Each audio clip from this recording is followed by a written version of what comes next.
سے ہے مطلب جگانی بڑا وَأَطِيعُوا اللَّهَ وَأَطِيعُوا الرَّسُولَ. اللہ جل شانہ کا فرمان ہے قرآن کریم میں کہ اطاعت کرو اللہ کی اور اس کے رسول کی، اور ساتھ میں فرمایا کہ جس نے میرے رسول کی اطاعت کی گویا کہ اس نے میری اطاعت کی.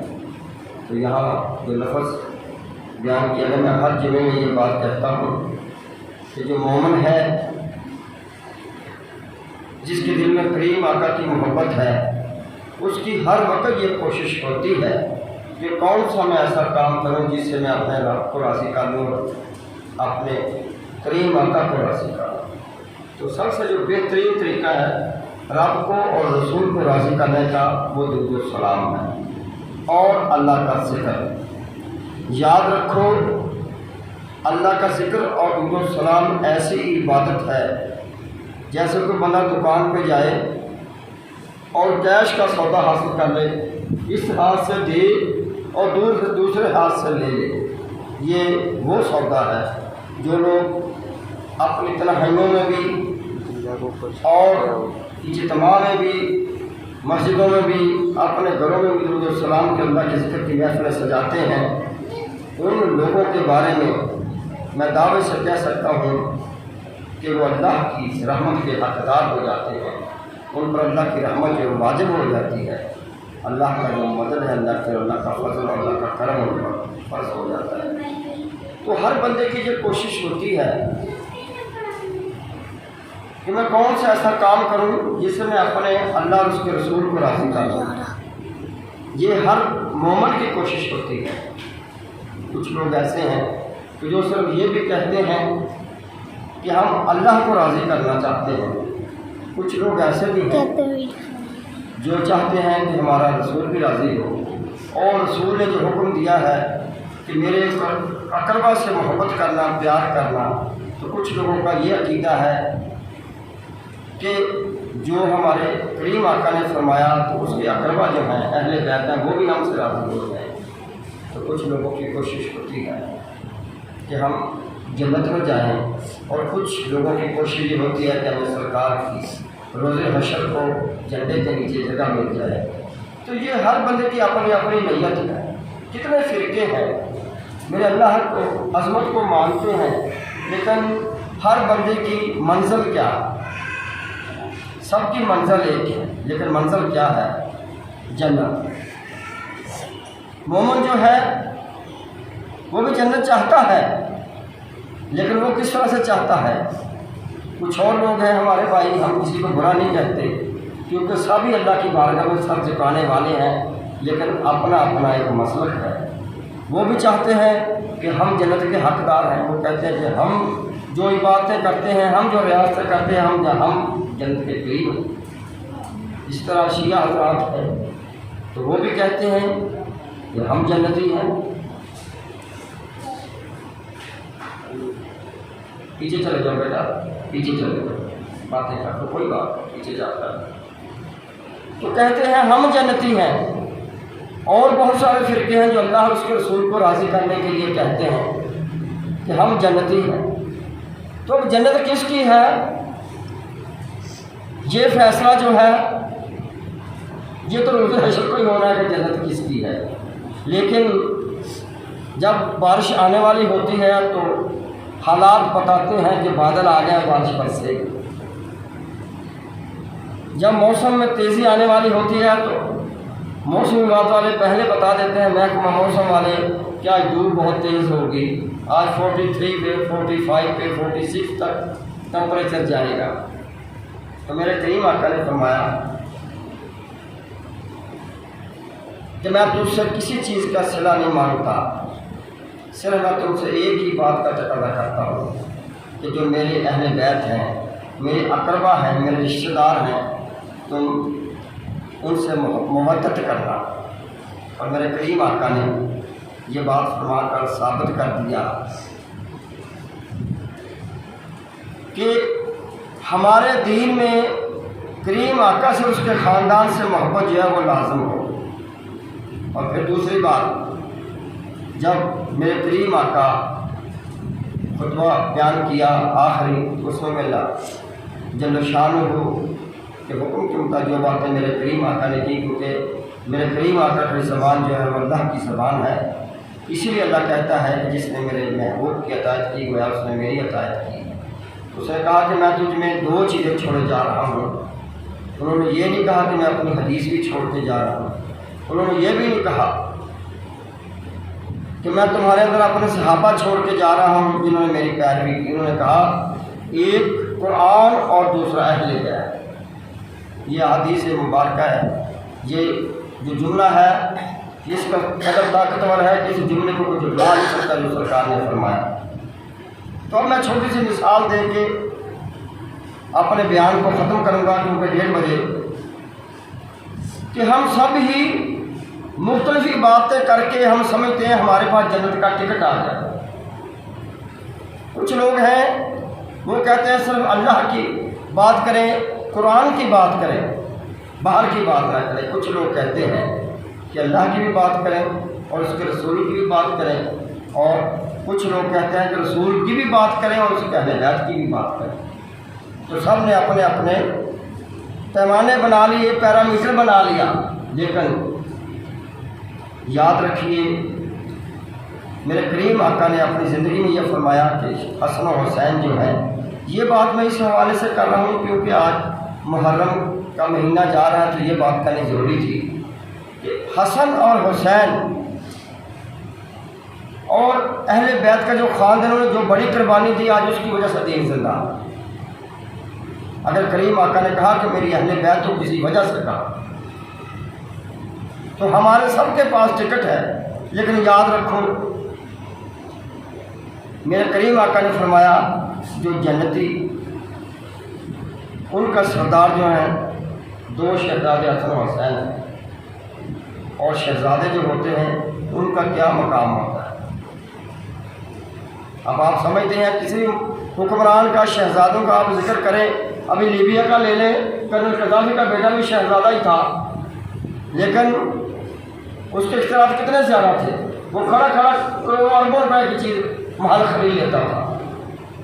لوگ خوشبوئیں جو تھے کمپنیاں صرف اسی کی خواہش کو مد نظر، اس کی پسند کو مد نظر رکھتے بنایا کرتی تھی۔ اس وقت اس کا اختیار تھا، وہ شہزادہ تھا۔ اسی طرح کسی فرمانروا کی آپ بات کریں تو شہزادوں کا مقام کیا ہے، جن کو میرے کریم آقا نے جنت کے شہزادے کہا، کیونکہ میں اس لیے یہ بات جنت کی کر رہا ہوں کہ ہم سب کی منظر ایک ہے۔ جتنے فرقے ہیں وہ سارے جنت کے لیے جستجو کر رہے ہیں۔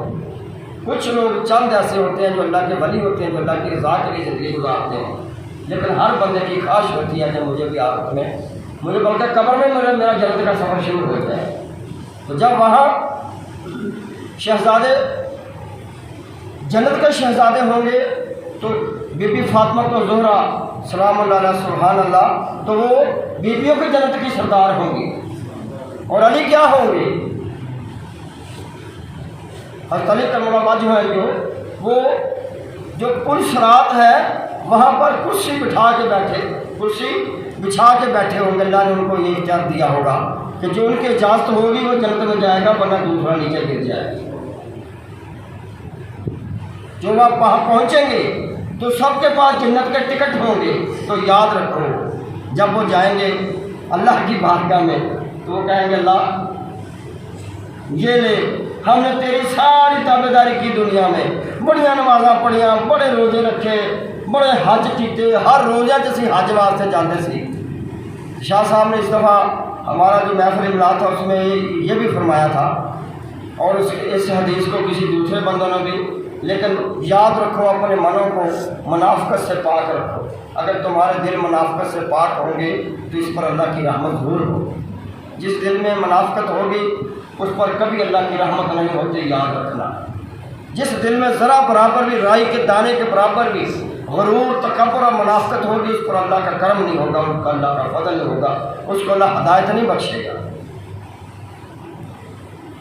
تو حدیث مبارکہ ہے کہ کوئی بندہ طواف کرتا ہوا اور 2 نفل وہاں پڑھتا ہوا حتیم میں اور مقام ابراہیم میں پڑھتا ہوئی مر جائے، اس کو جنت نہیں ملے گی جب تک اہل بیت کی سرکار کی محبت دل میں نہیں ہو، یہ یاد رکھنا۔ تو جب ٹکٹ لے کے پہنچیں گے اللہ کے پاس تو اللہ جل شانہ کیا کہے گا؟ اللہ جل شانہ فرمائے گا کہ جنت تو میں نے بیچ دی، میں تو اس کا وارث نہیں ہوا۔ وارث جو ہے وہ کون ہے؟ وہ حسن و حسین ہے، وہ اہل بیت ہے۔ تو اہل بیت نے جو جنت لی ہے تو یاد رکھو فری میں نہیں لی، کتنا کنبہ کہا دیا، کتنے نفوس جو تھے چھوٹے چھوٹے بچے قربان ضائع کر دیے، شہید کروا دیے، فری میں نہیں ملی ان کو، انہوں نے حق ادا کر دیا جنت کے وارث ہونے کا۔ تو یاد رکھو سب کی منزل ایک ہے، لیکن جنت اگر لینا چاہتے ہو تو اہل بیت سے محبت کرنی پڑے گی۔ آج کل امام حسن و حسین کا دن ہے، تو یاد رکھو امام حسن و حسین کو یاد نہیں کرو گے، جنت کے وارثوں سے محبت نہیں کرو گے تو جنت کے حقدار نہیں ہو جو مرضی کر لو، کیونکہ اللہ جل شانہ نے کہہ دیا بھائی جنت تو میں دے چکا، اور اس کا ثبوت بھی میں آپ کو بتا چکا ہوں، اس سے پہلے کئی دفعہ بتا چکا ہوں کہ میری کریم آقا نے فرمایا کہ یہ جو ساتھ میں گھر ہے مسجد نبوی کے، یہ مجھے دے دو، جنت مجھ سے لے لو۔ اگر سرکار مالک نہ ہوتے، اگر اس کے صحابہ جو ہیں وہ کتنے جنگی صحابہ تھے، انہوں نے سرکار کو اسی وقت کہنا تھا کہ جناب جنت تو خدا کی ہے، آپ کیوں بیچ رہے ہیں؟ آپ مکان کے بدلے میں جنت دے رہے ہیں، جنت میں گھر مجھ سے لے لو، یہ مجھ سے دے دو، آپ کو جنت کے مالک ہی نہیں ہے۔ خدا کی قسم ان صحابہ کی ہم تقلید نہیں کر سکتے، ہم ان صحابہ کی مثالیں دیتے ہیں لیکن ہم ان صحابہ کی طرح زندگی نہیں گزار سکتے۔ انہوں نے کہا آمنا واصدقنا، سرکار جیسے آپ نے فرمایا، تو یاد رکھو جنت کے وارث جو ہیں وہ ہیں جنہوں نے قربانی ہے، اور اس مہینے میں جو قربانی دی اس قربانی کی وجہ سے آج دین زندہ، انہوں نے حق ادا کر دیا اپنی اس قربانی کی کہ ہم جنت کے وارث ہونے کا حق ادا کر دیا، تو جنت کے وارث اللہ فرمایا دیجیے۔ بڑی آسان سی بات ہے نا کہ آپ کسی پاس چیز لینے جائیں، ایک پلاٹ ہی ہے، آپ نے کسی کے پاس جائیں کہ جناب علی یار یہ پلاٹ جو ہے یہ مجھے دے دو، تو وہ کہے کہ میں پائی اور فلاں میں بیچتا ہوں، جا کے پوچھ لا۔ جب اللہ جل شانہ نے اس کی قیمت لی، فری نہیں دیا، تو اللہ جل شانہ نے نہیں میرے کریم آقا نے بھی فرما دیا کہ جنت کے جو وارث ہیں وہ شہزادے ہیں، اور ساتھ میں میرے کریم آقا نے یہ بھی فرما دیا کہ میں اب تمہیں دو چیزیں چھوڑے جا رہا ہوں، اور دو چیزوں میں ایک قرآن ایک اہل بیت۔ نہ تو حشر تک کوئی نبی آئے گا نہ نئی کتاب آئے گی۔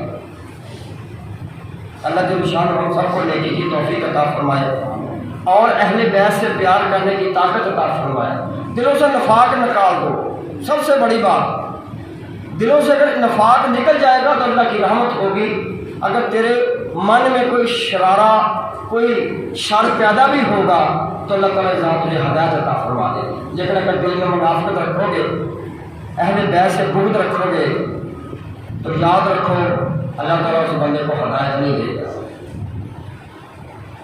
اللہ تعالیٰ ہم سب کو نیکی کی توفیق عطا فرمائے اور اہل بیت سے پیار کرنے کی طاقت و ہمت عطا فرمائے۔ اس مہینے میں خاص طور پر قرآن پاک پڑھیں، درود و سلام پڑھیں اہل بیت پر، کیونکہ آل محمد پر جو درود شریف سے بڑی اور کوئی چیز نہیں کہ جب بھی آپ درود شریف پڑھیں تو سب اہل بیت آل محمد بیچ میں آ جاتے ہیں، وہ لازمی پڑھیں۔ اس مہینے خاص طور پر زیادہ درود و سلام پڑھیں، اس نیت سے پڑھیں کہ یہ شہیدوں کا مہینہ ہے، یہ اہل بیت کا مہینہ ہے، تو اس مہینے میں جو سخاوت بھی کر سکتے ہیں کریں، لوگوں کو اپنی جیب سے جو بھی دے سکتے ہیں پانی پلائیں، اور جو بھی سکھاتے ہیں وہ کریں۔ اللہ جل شانہ اس مہینے میں جو بھی آپ سخاوت کریں انشاءاللہ اپنی بارگاہ میں قبول فرمائے۔ وما علینا الا البلاغ،